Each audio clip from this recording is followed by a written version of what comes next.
Remove the left-hand adapter using pliers if necessary.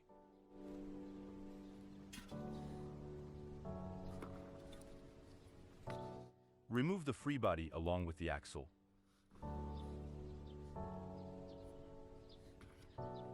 It is now possible to remove the freewheel body from the axle.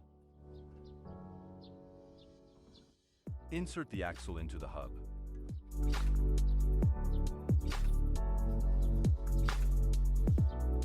Insert the freewheel body into the hub, pressing the ratchets with a flathead screwdriver and simultaneously pushing the freewheel body towards the hub. Reinstall the left-hand adapter.